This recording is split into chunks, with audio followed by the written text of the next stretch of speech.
He's Blake. I'm Ronnie. All the good names are taken podcast. And Blake, we're back again this week for another review. Great summer, by the way.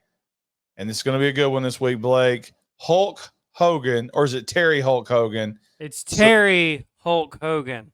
In Suburban Commando with Christopher Lloyd. I wanted to meet Christopher Lloyd at the Mississippi Comic-Con and ask him who the best actor he ever worked with was and why is it Hulk Hogan, to get his reaction. And I missed my opportunity because I don't feel like anybody's talking to him about Suburban Commando. They're all talking Back to the Future. Yeah, absolutely. And, or either Adam's Family or Dennis the Menace. What you eating there, sport? Apple. I like Dennis the Menace. By the way, The Shape made Dennis the Menace. I forget what's his ass from Nick Halloween. Castle. Yeah, Nick he Castle. made that. He was the director. So I got a great story. You've heard this 100 times. I was really bad sick. Kindergarten, first grade. What year did this come out? 93? 91. 91. So I wasn't in school. I was really bad sick. And our mother came home with the two best gifts that you can be surprised with. She brought home a Nintendo tape that she rented. Which one? It was the Simpsons game, and it was terrible. That's one where you spray paint. It's awesome. But she didn't know. She didn't know. She was just trying to do something good. And she brought home the newly released Hulk Hogan movie, Suburban Commando, just to make me feel better. And I love this movie in 1991. And I love this movie. What year is it? 91. No, I love this movie in 2024. There you go. There. A lot of people will laugh at me for this, but I love Hulk Hogan. I love Hulk Hogan movies. And I'm glad that he didn't try to do anything he shouldn't have done. The sad thing about this is I really believe this could have been a really marketable movie with just a few tweaks here and there. We needed more space stuff. We needed more battles with Shemp Ramsey or whatever his damn name is. Shep Ramsey. Shemp from Three Stooges. Shep Ramsey with these guys from space. We don't get enough of that. We get the two bounty hunters at the end and we get the bad guy at the end. What I wanted was Hogan battling people in space the entire time. Now, with that being said, a fish out of water story. This movie starts off, Hogan is like an intergalactic mercenary or something like that. He rescues people and he gets this president killed because he's trying to stop this lizard bad guy. This lizard bad guy, or whatever he is, he's a bald-headed guy like me. He was so cool because every time you heard him, he turned into like a big creature, which leads me to ask the question, why wasn't he just that creature all the time? It was almost like a Dr. Jekyll and Mr. Hyde situation, but he's evil all the time. He just gets even more evil. And after that, like the guy that's Hulk Hogan's boss suggests that he take an 8-week break on Earth. 0.01%. It'll take me 6 weeks to recharge. What am I going to do for 6 weeks? Why don't you try relaxing? So Hogan comes to Earth, and it's like a fish out of water with him walking around the entire movie, punching moms, skateboarding, eating, arguing with fat people, and just trying his best to relax, but doing really lame / great comedy, Blake. I think one of the reasons you and I love this movie that most viewers out there don't know is that Jason Voorhees himself is in this movie, Ronnie. Tom Morga from Friday the 13th Part 5 is in Suburban Commando. All right. What does he play? The mime? I didn't do that much research, but he is in this movie. His IMDb picture is Jason from Part 5. So, yeah, I think he's a stuntman in this movie. Oh, okay. Here's the deal. Eugene from Monster Squad's in this movie. Is he one of the kids in the neighborhood? Yeah. Okay. So let's talk about these kids real quick. Somehow they know Hogan's name right off the bat. And one of them at the end of it, when Hogan gives them a skateboard, goes, what the f did he say? I've got it right here. Hold on. Here, take mine. Don't Hold make on. me change my mind. I think he said something about 8 foot. No. Oh God, it was it's some of the shit that the Ninja Turtles say. Cowabunga. Take mine. Cowabunga, dude. I think he might have said cowabunga. Hell, I don't know. But it's a cowabunga, dude. I mean, some shit like that. But that leads into one of the best scenes of the movie for me, Blake, is Hogan is there and these kids ask him to get on the skateboard, and Hogan gets on the skateboard and busts his ass to the point where he goes up like 15 feet in the air. And just the scene of Hogan going up with the hair up and falling down his ass was great for me. I got questions about Hogan's hair in these movies. It's extensions, right? It's got to be. That's what I was going to say. Why did he think it was such a good idea to have his hair so long in these movies when it looked just fine 91 short? Yeah. I don't get it. I mean, you and I recently, just did another movie, and I watched Mr. Nanny. I guess I marathoned some Hogan movies this week. And it's the same shit in every movie. It's like, Hogan, like this, what you're doing isn't helping. So, I mean, unless he's going to flip it over this way when he gets along. I don't know. But, yeah, it's a great movie. The movie centered around this. Christopher Lloyd and his wife, who's the chick from The Shining, they're broke. Can I bring up a point before you break this down? Yeah. I asked this question in a text to you. I think it was you and Tim. It's either you and Nick or you and Tim. And you answered right away, and you probably have the right answer. But I'm actually just repeating this for the commenters down below, Ronnie, about who's more luckier in life. Is it Michael Richards getting the role of Kramer because he really wasn't nothing before? I mean, I know he did the spot on Problem Child, or Christopher Lloyd getting cast as Doc, because without Back to the Future 1, 2, and 3, what is Christopher Lloyd? What is his career, Ronnie? I mean, I guess you could say Back to the Future 1, 2, and 3 led to every other movie he got, because I was going to say everything. Addams Family. I was going to say Dennis the Menace. I don't know anything else that he did, to be completely honest with you. Everybody's going to point to that he was a star with Taxi, but he really wasn't. He was just the weirdo drug guy in Taxi. I'm going to stick with Michael Richards, even though I'm a Seinfeld fan. Michael Richards, up until that point, he was the guy that would take a bump to make everybody laugh. His biggest role was UHF. He had done some great movie guest spots on Jay Leno, where he comes out there as a fitness instructor and falls. So when Seinfeld hit and Kramer became like one of the greatest TV characters of all time, if not the greatest, I mean, he couldn't parlay it into movies. I know he did a movie with John Turturro, and he did that movie with Jeff Daniels, where at the end of it, he's on the back of the Harley with the chick riding off into the distance. But I mean, he couldn't never parlay that into any success. The Michael Richards show after Seinfeld. I mean, it was stand-up. His stand-up comedy. I mean, he went with stand-up comedy, and then he had to disappear for 24 years. There you go. It's got to be Michael Richards as the luckiest person ever, Blake. And I'm not trying to sound like too liberal here when I say this. Like, obviously, they're both talented guys. Michael Richards got the part of Kramer because he's talented. Christopher Lloyd got the part of Doc Brown because he's talented, and they're both perfect for those roles.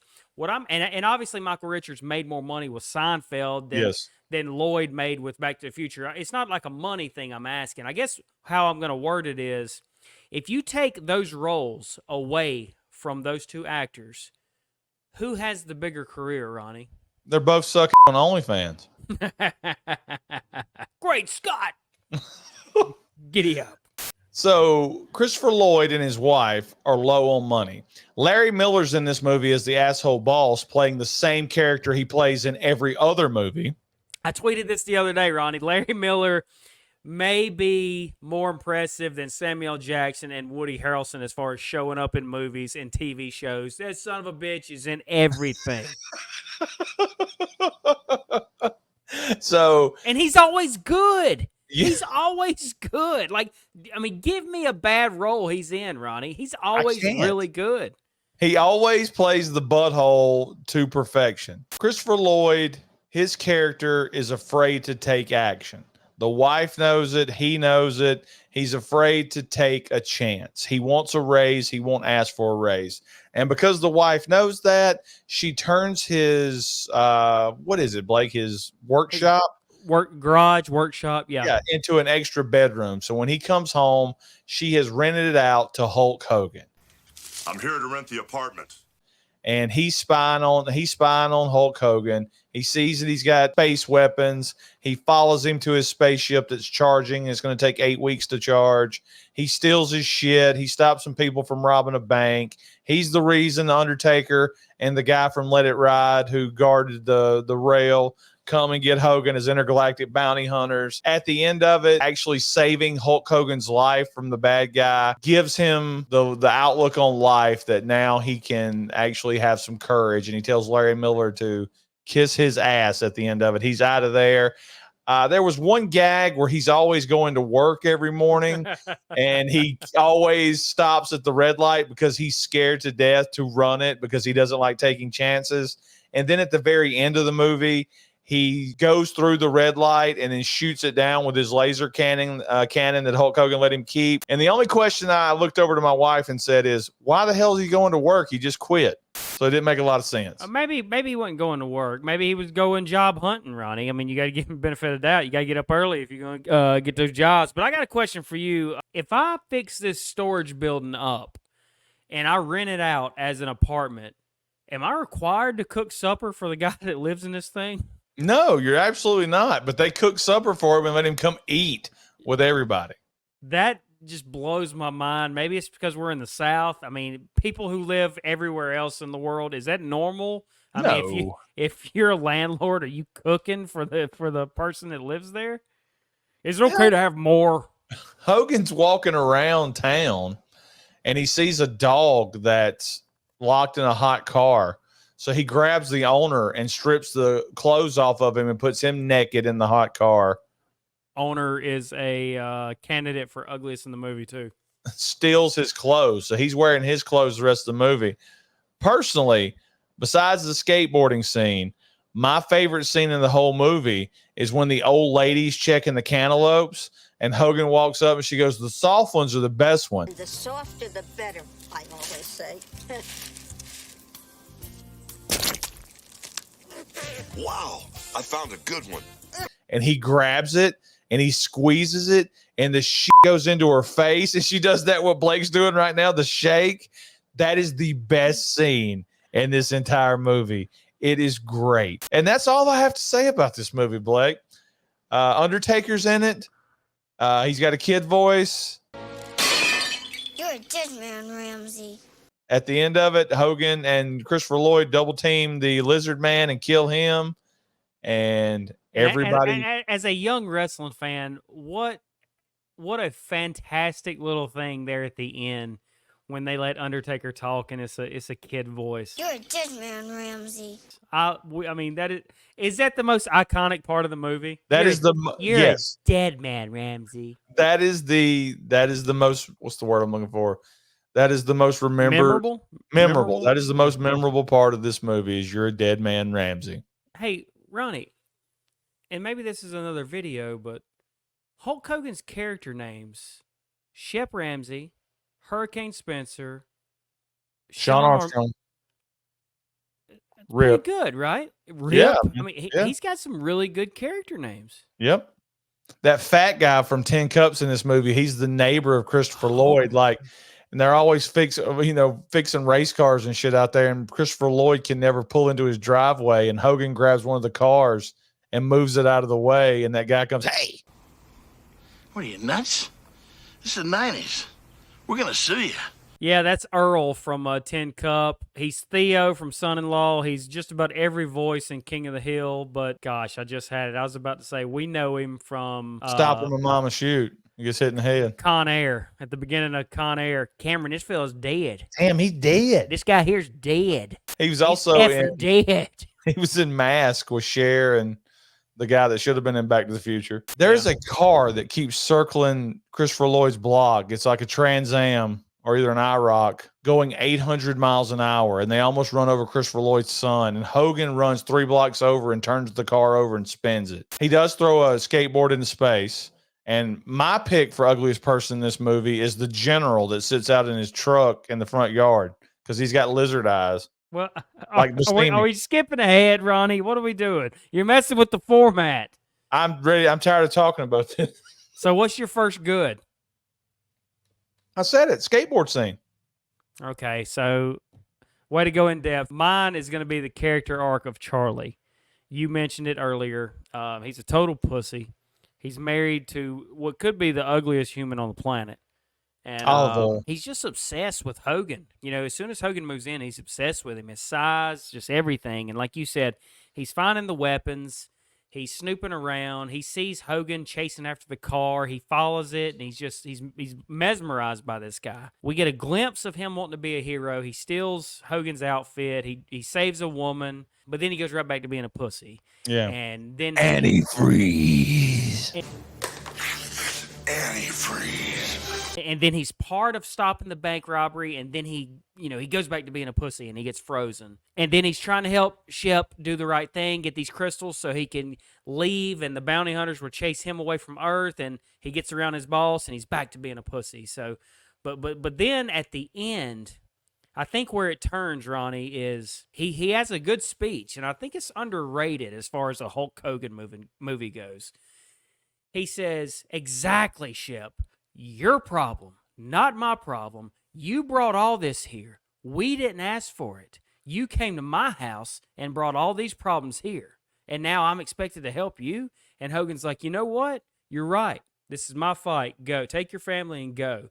And he pulls up the street. He stops and he looks at his wife and says, "I got to go back and help him." And she's like, "You're crazy. You'll die." And he said, "I got to go back and help him." And I think that's a great story for that character. When it comes to a Hulk Hogan movie, I think that it really proves that Christopher Lloyd, what are you doing in this movie, man? Like you have acted your ass off for this character, in this Suburban Commando. Yeah. Hogan says he's from France, like the Coneheads. I like that. I did like France. that. From France. I told you the skateboard scene is where he busts his ass is one of my good scenes. Busting the melon in the old lady's face is one of my good scenes, and then the bounty hunters are my last good. I really like they look mean, they look tough. Yeah. And then they get there to fight him. And the fight scenes aren't very good in this movie. That's the most iconic part of the movie is Undertaker saying, "You're dead man Ramsey." You're a dead man, Ramsey. So I have two more goods, and I'll mow through them real quick. The first was the soundtrack. I don't know if you could throw up any clips, but there's a weird song in the beginning. It's a great place to live, but I wouldn't want to visit. It's a nice place to live, But I wouldn't want to visit. such a nice place to live. Yeah, and those lyrics, it seems like it would be the opposite. Yeah. It's a great. It should be. It's a great place to live. I mean, to visit, but I wouldn't want to live. Like I don't really understand that. But Hogan's singing the song, so I mean, shit. But yeah, anytime the mime shows up, I love the comedy music. The same music from like Halloween. What was it? Halloween 5? The cops. Halloween 4. No, that's 5. It's 5. The superhero music when he's flying through space. Space music is awesome. The music, the rap song in the warehouse when he flips on the lights and it's da da da da. It party like that is a cool scene because that lizard's just looking around like what the hell's going on. I liked it better in Heavyweights. Yeah, that's true. And my last good is Hogan's outfits. Starting off with the metal. I call it the metal outfit. I think that looks badass. I'm surprised McMahon didn't have a wrestler wear that. Let's see what else I got wrote down. He's wearing a fishing vest at one point, and I'm pretty sure that's the same shit he wears in the beginning of Mr. Nanny when he's on that dock asleep. And at the end, he's wearing these big ass blue sweatpants. It's the best. That's when he's doing tricks on the skateboard, Ronnie. He's mastered the skateboard without ever practicing. Why were there so many kids at the arcade that late at night? It's the arcade. Yeah, but it's like 10 o'clock at night that he's sneaking out, and there's the arcade's full of kids when Hogan goes in there and beats Dragos. Maybe it was after this when they made that commercial. It's 10 p.m. Do you know where your children are? Oh, I can see that. All right. Anything else you want to talk about? We hit all the main points. I have one bad. All right. It's the main bad guy. Oh, dude, awesome. I put bad guy was lame till he turned into the bad guy from Stranger Things in season 4. but he was still. I mean, I thought there was tons of opportunity there for this bad guy that they didn't fulfill. Like you had an opportunity there to do something with him. The main bad guy, every time he opened his mouth, it was just really, really bad. And you're right. Until we get that transformation at the end, I'm like, man, who? I mean, Ramsey. just let Undertaker and Dildo be the bad guys. You don't need this guy. But I think, Ronnie, it would have meant more if he would have kidnapped Christopher Lloyd's family and took them to space. And then the final fight is in space. And Hogan and Christopher Lloyd have to go to space to get the family back. And then Hogan brings the family back home, drops them off in the front yard. I bid farewell. And I think that would have been a little bit better. I mean, it is cool that the movie starts and ends in the same warehouse. That is cool. I also get why they did it, like budget reasons why they did that. Hogan also takes him a bitch back to space with him. Yeah. We get one of these too. I guess I'm going to screw her. I have two candidates for ugly. You've already said one. I had Colonel Neighbor guy is what I wrote down. Yeah, drunk general. He's cross-eyed. Can't trust anybody who's cross-eyed. And the Or if other their one, ass is wider than their shoulders. and the other one is the old lady who squeezes the melons because she is ass ugly. Well, that'll do it. That's Suburban Commando from 1991. Hit us in the comments. What did we not talk about? Who was the ugliest person in the movie? What were your favorite parts of the movie? Make sure you hit the like button. That helps the channel. Subscribe if you hadn't already subscribed. And Blake, anything else before we go? If you're another YouTube channel watching this, review Suburban Commando. Like, we need more eyeballs on this movie. We need more reviews on this movie. Like, get out there and watch it. It's fun. It's a really fun movie. I love watching Hulk Hogan movies with my brother. There you go. Brother.